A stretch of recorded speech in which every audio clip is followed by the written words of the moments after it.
This 5-minute solution will show you how to make a custom status on Discord from mobile. Creating a custom status is a really very easy process from mobile. Just follow me to do it. First of all, open your Discord and make sure to sign into your account. And then tap on your profile photo and tap on Set Status.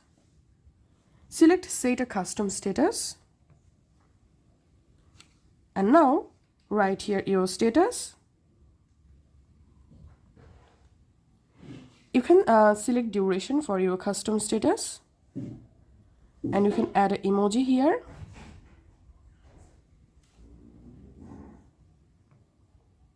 Then tap on save. And that's it. This is how we can add a custom status on Discord from mobile. If you find this video helpful, make sure to subscribe 5 Minute Solution. See you in the next video.